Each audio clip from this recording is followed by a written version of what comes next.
बिस्मिल्लाहिर्रहमानिर्रहीम। Question number 27 actually जो आपका आई के आपके पास पेपर्स हैं उसमें ये क्वेश्चन नंबर 7 है। एंड दिस इज़ मैं अटेम्प्ट भी शो कर देता हूँ ये कौन सी है। दिस इज़ सितंबर 2021। सितंबर 2021 का क्वेश्चन नंबर 7 है जो हम इस वक्त डिस्कस कर रहे हैं। ये क्वेश्चन नंबर 27 भी है आपकी बुक के अंदर। So MA is registered under Sales Tax Act 1990. MA is engaged in the business of manufacturing and supply of various consumer goods. Following information is available from MS records for the month of August 2021.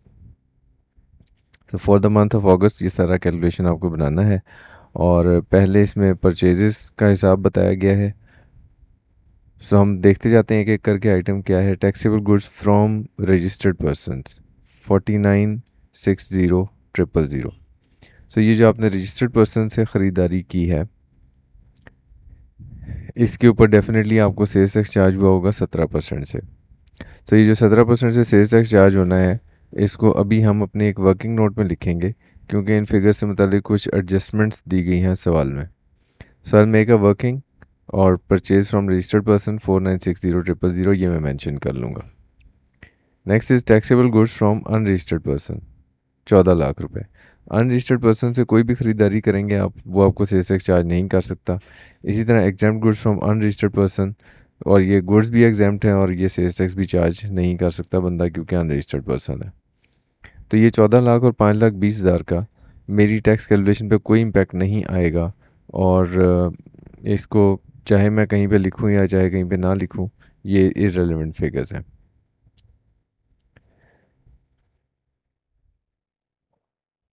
Okay जी, next is supplies. Supplies में सबसे पहला item है taxable goods to registered persons 8650,000। तो ये आपने जो cell की है इसके ऊपर 17% सेल्स टैक्स आपने चार्ज किया होगा और चूंकि इस सवाल में कुछ एडजस्टमेंट्स मौजूद हैं इसलिए आई मेक नहीं सॉरी इसमें कोई एडजस्टमेंट मौजूद नहीं है। So I just write to registered person इसके ऊपर 17% से सेल्स टैक्स चार्ज होगा और हम आउटपुट टैक्स कैलकुलेट करेंगे इस फिगर के ऊपर। Next is taxable goods to unregistered person 15,60,000। ये 15,60,000 की आपने जो सेल की है अनरजिस्टर्ड पर्सन को इसके ऊपर आपने 17% से सेल्स टैक्स भी चार्ज करना है और 3% से फर्दर टैक्स भी चार्ज करना है अनटिल अनलेस के इसमें कोई एडजस्टमेंट आपको बताई हुई हो। तो टू अनरजिस्टर्ड पर्सन अभी हम 15,60,000 वर्किंग नोट में लिखेंगे क्योंकि इसमें कुछ एडजस्टमेंट दी गई है सवाल में। Exempt goods to local unregistered person. So exempt goods अगर आप सेल करते हैं अनरजिस्टर्ड पर्सन को इस पर कोई सेल्स टैक्स आप चार्ज नहीं करेंगे क्योंकि जो सप्लाई है वही एग्जाम्प्ट है। तो 17,40,000 के ऊपर कोई सेल्स टैक्स चार्ज नहीं होगा। तो 17,40,000 अनरजिस्टर्ड पर्सन की सेल है लेकिन इसके ऊपर कोई सेल्स टैक्स का कैलकुलेशन नहीं बनेगा। ये सिर्फ इनपुट को अपॉर्शन करने के लिए ये वाली सेल इस्तेमाल होती है। एक्सपोर्ट टू यूएई और इस पे 13 लाख रुपए की वैल्यू है। तो जो आपके एक्सपोर्ट्स हैं export of taxable goods 13 lakh इस पे 0% से आप सेल्स टैक्स चार्ज करेंगे। और जो सेकंड एक्सपोर्ट्स हैं export of exempt goods to UAE. Exempt goods का सिचुएशन ये है कि एग्जाम्प्ट गुड्स को जब एक्सपोर्ट किया जाता है तो एक्सपोर्ट्स जो जीरो रेटेड आइटम्स हैं वो फिफ्थ स्केड्यूल में मेंशन है। फिफ्थ स्केड्यूल के जो आइटम जो आपके सिलेबस का पार्ट है उसमें लिखा हुआ है कि goods exempted if exported by manufacturer. तो अगर एग्जाम्प्ट गुड्स को एक्सपोर्ट किया जा रहा है तो वो जीरो रेटेड ट्रीट होते हैं। तो इसका मतलब ये जो एक्सपोर्ट हो रही है एग्जाम्प्ट गुड्स की ये भी ज़ीरो रेटेड होगी और इसके ऊपर 0% से सेल्स टैक्स चार्ज होगा। अब एडिशनल इन्फॉर्मेशन देख लेते हैं सवाल की। The taxable goods from registered person यानी ये किस फिगर की बात हो रही है फ्रॉम रजिस्टर्ड पर्सन 49,60,000 इसकी बात हो रही है। Material worth 2,96,000 which for exclusively use for manufacturing exempt supplies. अगर आपने कोई मटेरियल ऐसा परचेज किया है जिसको इस्तेमाल ही एग्जाम सप्लाईज के लिए किया है तो उसका इनपुट टैक्स तो आप नहीं क्लेम कर सकते। तो 2,96,000 सिर्फ एक्सक्लूसिवली यूज़ हो रहा है फॉर एग्जाम सप्लाईज बनाने के लिए। तो इसलिए मैं इसको अपनी परचेजेस में से फ़िलहाल निकाल देता हूँ और 2,96,000 की परचेज एक्चुअली इस्तेमाल हो रही है सिर्फ एग्जाम सप्लाईज के लिए। तो जब मैं एग्जाम सप्लाईज के नीचे उसकी परचेजेस लिखूँगा تو صرف وہاں پہ لکھ دوں گا. یہ فگر میں لکھوں یا نہ لکھوں کوئی فرق نہیں پڑتا، کیونکہ یہ جو اس کے اوپر ان پٹ ٹیکس بن رہا ہے 50,320 کا، یہ تو ہم کلیم کر ہی نہیں سکتے. کیوں ہم کلیم نہیں کر سکتے؟ اس کی وجہ یہ ہے کہ جو ٹیکس کریڈٹس ناٹ الاؤڈ کی لسٹ ہے اس میں بتایا گیا ہے کہ دا گڈز اور services which are not used اور not to be use for manufacture production of taxable goods اور ٹیکسیبل سپلائز. اگر آپ کوئی آئٹم یوز نہیں کرتے ہیں ٹیکسیبل سپلائز بنانے کے لیے، تو اس کا آپ سیدھی سی بات ٹیکس لا نے کہی ہے کہ آپ اس کا ان پٹ ٹیکس کلیم ہی نہیں کر سکتے ہیں. تو یہ چونکہ آپ نے ایگزامپٹ سپلائی بنانے کے لیے استعمال کیا ہے 2,96,000، اس لیے میں نے اس کو اپنی پرچیز سے نکالا اور یہاں پہ مینشن کر لیا. نہ بھی کروں تو کوئی فرق نہیں ہے، اس کا کوئی امپیکٹ نہیں ہے میری ٹیکس کیلکولیشن میں. البتہ ادھر پرچیز سے نکالنا ضروری ہے، کیونکہ یہاں پہ میں صرف اب وہ پرچیز لکھنا چاہتا ہوں جو میں نے اپورشن کرنی ہے اپنی سیلز کے درمیان. Material worth 6,75,000 which were exclusively used for manufacturing export related goods. اب 6,75,000 کے بارے میں اس نے کلاسیفائی کر دیا ہے کہ 6,75,000 ساری پر سیلز کے لیے استعمال نہیں ہو رہا، صرف ایکسپورٹس کے لیے استعمال ہو رہا ہے. تو اس لیے میں 6,75,000 کی جو میری پرچیز ہوگی اس کو صرف اور صرف ایکسپورٹس کے لیے جو ہے وہ اس کا بناؤں گا. اس کا جو جتنا بھی ان پٹ ٹیکس بنتا ہے وہ ہم زیرو ریٹڈ کے نیچے لکھیں گے اور اس کا ریفنڈ کلیم کریں گے. سو ایکسپورٹس جو ہے وہ ایکسپورٹس کے نیچے آئے گا. یہ اس پرچیز میں سے ہم نکال دیتے ہیں اس کو، جس پرچیز نے سب میں ڈسٹریبیوٹ ہونا ہے. Next is goods worth 1,50,000 which were purchased in cash from supplier. Cash purchases میں اگین ہمیں معلوم ہے کہ ٹیکس لا نے ایک لمٹ بتائی ہوئی ہے کہ آپ نے 50,000 سے زیادہ کا ٹرانزیکشن جو ہے وہ کیش میں نہیں کرنا. اگر آپ کرو گے تو وہ پھر اس کا ان پٹ ٹیکس ناٹ الاؤڈ. تو اس لیے یہ جو 1,50,000 کی آپ نے کیش پرچیز کر لی، اس کا تو ان پٹ ٹیکس ویسے ہی ناٹ الاؤڈ ہے، تو اس لیے میں اس کو اپنی پرچیز میں سے نکال رہا ہوں. 500 kilo grams of tea purchased at a cost of 3,60,000 in 1 kg packing covered under third schedule. Retail price of tea per kilogram is 900. By the end of August 2021, 300 kilogram were supplied to unregistered wholesalers at a price of 790 per kg. Now third schedule items کے بارے میں آپ کو دو چیزیں یاد رکھنی ہیں. First thing is کہ جس وقت ہم نے ریٹ آف سیلز ٹیکس کی بات کر رہے تھے، اسکوپ آف ٹیکس کا ہم نے سیکشن پڑھا تھا ریٹ آف سیلز ٹیکس، تو اس میں ہم نے کہا تھا کہ جو بھی ریٹیل آئٹم ہیں، تھرڈ اسکیجول آئٹمز ہیں، وہ ریٹیل آئٹمز کہلاتے ہیں اور ان کے اوپر 17% سے سیلز ٹیکس چارج ہوگا، لیکن ریٹیل پرائس پہ. سو دا پوائنٹ واز کہ ریٹیل پرائس، چاہے سامان خرید رہے ہو چاہے بیچ رہے ہو، ریٹیل پرائس پہ 17% کی ٹیکس کیلکولیشن بنائی جائے گی. So this is point number 1. Point number second is کہ آپ کے جو یہ جو اسٹڈی ٹیکسٹ ہے اس میں وہ آئٹمس بتائے گئے ہیں جن کو آپ سیل کریں اگر ان رجسٹرڈ پرسن کو، تو اس کے اوپر فردر ٹیکس چارج نہیں کرتے. اور یہ آپ کے اسٹڈی ٹیکس کے پیج نمبر 254 پہ لسٹ دی گئی ہے. اور اس میں آپ نے اگر آپ جو یہ آئٹم سیریل نمبر دیے گئے ہیں کہ ان ٹرانزیکشنز میں آپ نے فردر ٹیکس چارج نہیں کرنا، بھلے آپ کی سیل ان رجسٹرڈ پرسن کو ہی کیوں نہ ہو رہی ہو. تو اس میں دیکھیں پوائنٹ نمبر 6 لکھا ہوا ہے items listed in third schedule to sales tax act. Third schedule item اگر ان رجسٹرڈ پرسن کو بیچا جائے تو اس پہ فردر ٹیکس بھی چارج نہیں ہوتا. سو یہ دو باتیں ریٹیل آئٹمس کے بارے میں آپ یاد رکھیں گے. اب ذرا یہاں پہ دیکھیں، پہلی بات تو یہ کہ taxable goods from registered person include, اس کا مطلب یہ جو 49,60,000 کا فگر ہے اس میں شامل ہے کیا؟ 500 kilo gram of tea at a cost of 3,60,000. تو پہلی غلطی تو یہ ہے کہ کاسٹ پہ اس کی پرچیز ریکارڈ نہیں کرنی چاہیے، ہمیں کس پہ کرنی چاہیے؟ ریٹیل پرائس پہ. تو 3,60,000 کو اپنی پرچیز سے سب سے پہلے تو نکال دیتے ہیں جو کاسٹ ہے، اور اس میں ریٹیل پرائس سے پرچیز ایڈ کرتے ہیں. پرچیز آپ نے کتنا کیا ہے؟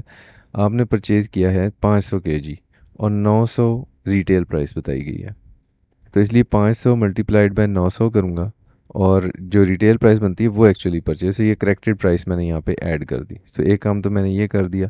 اس کے بعد میں نے جب اس ٹی کو سیل کیا ہے، جب میں نے اس کو سیل کیا ہے تو وہ میں نے اس کو بیسیکلی سیل کیا ہے کس کو؟ یہ ذرا دیکھیں یہاں پہ جو بتایا گیا ہے سوال کے اندر کہ آپ نے کس کو سیل کر دیا. Retail price blah blah blah were supplied to unregistered wholesaler at a price of 790 पर केजी। अब जो आपने बेचा इसको, तो अगेन 790 पर केजी इज़ नॉट रेलिवेंट। 900 जो रिटेल प्राइस है वही रेलिवेंट है, और 300 केजी बेचा है आपने, इसके ऊपर फर्दर टैक्स चार्ज नहीं करना है आपको। सो 300 को आप मल्टीप्लाई करेंगे 900 से, तो दैट विल बी 270। जो अनरजिस्टर्ड होलसेलर को आपने सेल की, इसके ऊपर भी सिर्फ 17% ही सेल्स टैक्स चार्ज करेंगे आप, फर्दर टैक्स इस पे चार्ज नहीं किया जाएगा। सो ये हमने टी के आइटम को ट्रीट कर दिया जी। उसके बाद taxable goods supplied to unregistered persons, यानी किस चीज़ की बात हो रही है, किस फिगर की बात हो रही है, ये 15,60,000 की। Include goods worth 3,20,000 which was sold to a customer who did not provide CNIC और NTN डिटेल्स। अब एक कस्टमर है जो आपको NTN डिटेल्स नहीं बता रहा, उसको आपने सेल की है 3,20,000 की, है सप्लाईज है to unregistered person. These goods were purchase from registered supplier for 2,75,000। अब इसमें पहले प्रोविजन ऑफ लॉ देखें कौन सी है जो हमें एक्चुअली एड्रेस करनी है। प्रोविजन ऑफ लॉ ये है कि टैक्स लॉ ने ये कहा है कि अगर आप goods purchased which are attributable to supplies made to unregistered person on pro rata basis for which sales invoice did not bear NIC or NTN of the recipient। अगर आपने कोई सेल की किसी अनरजिस्टर्ड पर्सन को, तो यहाँ cell की तो बात ही नहीं हो रही, यहाँ टैक्स क्रेडिट नॉट अलाउड की बात हो रही है। तो उस सेल से मुतल्लिक जो परचेज होगी उसका इनपुट टैक्स आप क्लेम नहीं कर सकते अगर अनरजिस्टर्ड पर्सन का आपने NIC और NTN नहीं लिया तो। ठीक है जी। तो अब यहाँ पे भी इसी तरह से बताया गया है कि आपने अनरजिस्टर्ड पर्सन को सेल किया, NIC और NTN नहीं लिया, तो सेल की तो कोई बात नहीं, वो तो बिल्कुल आपने जैसे किया है वैसे ही होगा। 3,20,000 की सेल है और इसी के ऊपर जो भी टैक्सेस चार्ज होंगे वो होंगे। लेकिन जो 2,75,000 का सामान खरीदा था आपने, ये जो सामान बेचा है ये आपने पहले खरीदा है। These goods are purchase from registered, ये जो 2,75,000 है, अब इसका इनपुट टैक्स आप क्लेम नहीं कर सकेंगे, क्योंकि ये जो 2,75,000 का सामान था ये आपने बेच दिया एक अनरजिस्टर्ड पर्सन को, और अनरजिस्टर्ड पर्सन से आपने शनाख्ती कार्ड नंबर या NTN नहीं लिया, तो फिर अब 2,75,000 के ऊपर जो इनपुट टैक्स है वो डिसअलाउ हो जाएगा। तो इसलिए जो भी मैंने अपने अनरजिस्टर्ड पर्सन से परचेजेस जो की हुई हैं 2,75,000 की, चूँकि मेरे पास NTN और CNIC नहीं है, तो इसलिए मैं इसके ऊपर किसी भी किस्म का इनपुट टैक्स क्लेम नहीं कर सकता। अच्छा, ये जो सेल्स है तुम्हारे हमारी टू अनरजिस्टर्ड पर्सन, इसमें चूंकि मैंने फर्दर टैक्स चार्ज नहीं करना, इसलिए वो जो पिछला एडजस्टमेंट था टी वाला, तो वो जो टी की जो वैल्यू है वो मैं यहाँ से निकाल दूंगा, क्योंकि अनरजिस्टर्ड पर्सन में तो हम सिर्फ वो वैल्यू रखना चाहते हैं जिसके ऊपर हम 3% फर्दर टैक्स चार्ज करें। लेकिन चूंकि टी का आइटम जो है वो थर्ड स्केड्यूल आइटम था, इसलिए उसको यहाँ से निकालना भी ज़रूरी है। अच्छा जी, next is following fix assets were purchase during the month of August 2021। ये फिक्स एसेट्स की बात आ गई। एक मशीन है, फिर मशीन बी है, और फर्नीचर एंड फिटिंग्स है। तो पहले तो ये फर्नीचर एंड फिटिंग्स के बारे में ये समझ लें कि सेल्स टैक्स लॉ ने जहाँ पे इनपुट टैक्स नॉट अलाउड बताए हुए हैं, वहाँ पे इसने कहा है कि जी फर्नीचर एंड फर्निशिंग्स, इसका आप इनपुट टैक्स क्लेम नहीं कर सकते। तो ये तो नॉट अलाउड की लिस्ट में आया और फारग हो गया। तो इसलिए फर्नीचर जो आपने ख़रीदा है 1 मिलियन का, इसका तो कोई आगे मुस्तकबिल नहीं है, ये मैंने रेड से मार्क कर दिया है कि इसको कुछ भी नहीं करना है आपको। हाँ, अलबत्ता 2 मिलियन और 3 मिलियन की जो मशीन है, चूँकि 2 मिलियन की मशीन यूज़ हुई है सिर्फ़ और सिर्फ एक्सपोर्ट्स के लिए, और जो 3 मिलियन की मशीन यूज़ हुई है वो यूज़ हुई है local to manufacture taxable local as well as exempt goods. तो ये एक्सपोर्ट्स के लिए यूज़ नहीं हुआ 3 मिलियन वाला। तो इसका मतलब जो 3 मिलियन वाला, जो 2 मिलियन वाला है, ये सिर्फ एक्सपोर्ट्स के लिए यूज़ हुआ, इसलिए इसका सिर्फ और सिर्फ रिफ़ंड बनेगा। और ये 3,40,000 मैं किधर माइनस करूँगा, जो मैं जीरो रेटेड में लिख रहा हूँ एक्सपोर्ट्स का। और ये जो 3 मिलियन है, इस 3 मिलियन ने इस्तेमाल हुआ है लोकल तमाम आइटम्स बनाने के लिए, तो इसके ऊपर 17% का इनपुट टैक्स बनेगा। जो एग्जाम्प्ट आइटम्स के लिए जितना पोर्शन यूज़ हुआ है ये तो सारा ज़ाया ही होना होता है। ये वाला जो कॉलम है इसमें तो कोई फिगर कैलकुलेट करने की ज़रूरत भी नहीं है, मैंने सिर्फ कंप्लीशन के लिए कैलकुलेट की हुई है कि स्टूडेंट को कोई कन्फ्यूजन ना रहे। हाँ, अलबत्ता जो फिक्स एसेट्स का है ये पूरा मैं इनपुट टैक्स क्लेम कर सकता हूँ। अच्छा जी, next is next item is जो सवाल में दिया गया है that is electricity bill of 959,450। इस बिल में हमारे काम की चीज़ क्या है कि सेल्स टैक्स, जो कि 154,250 का है। 154,250 का जो सेल्स टैक्स है इलेक्ट्रिसिटी बिल के ऊपर, वो हम तीनों अपनी, क्योंकि बताया हुआ नहीं है कि किस लिए इस्तेमाल हो, तो सब में डिस्ट्रीब्यूट करेंगे, एग्जाम्प्ट में भी और ज़ीरो रेटेड में भी, और नॉर्मल अपनी सेल्स हैं उसमें भी। Sales tax credit brought forward from last month, वो 11,37,580 का है। और 11,37,580 इसका तो सिंपल सा ट्रीटमेंट होता है। सेल्स टैक्स ब्रॉड फॉरवर्ड को हम यहाँ पे अपने इनपुट टैक्स का पार्ट बना लेते हैं इस मंथ में। Input tax of 1,86,000 pertaining to purchase made on 1 February 2021 was inadvertently remained unclaimed।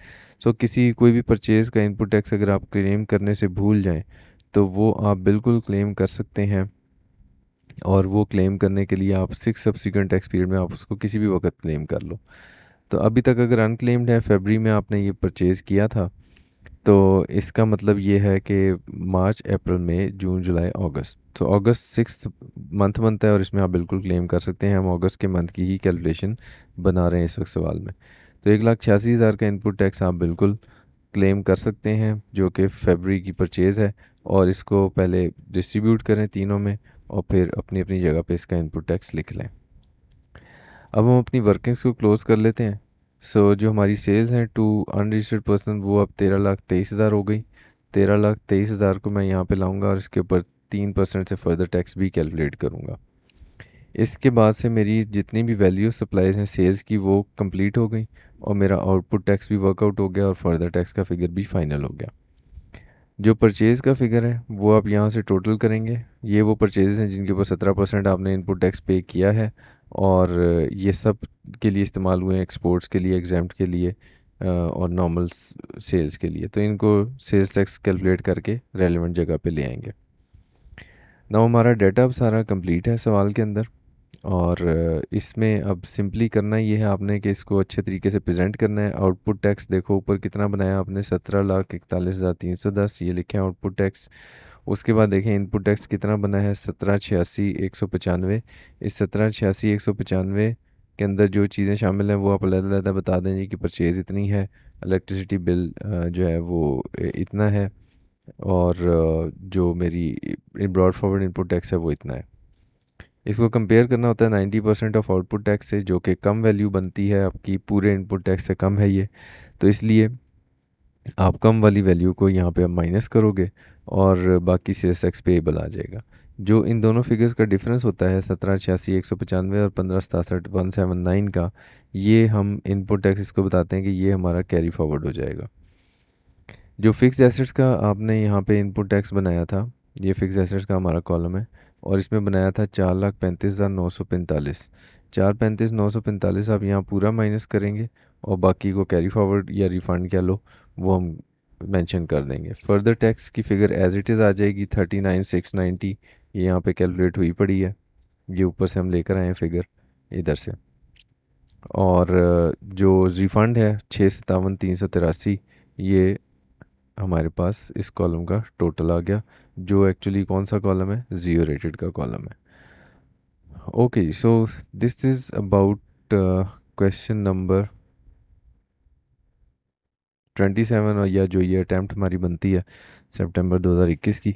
इसमें अब अगर आपका कोई सवाल होगा तो हम उसके ऊपर बात करेंगे। Thank you very much, take care.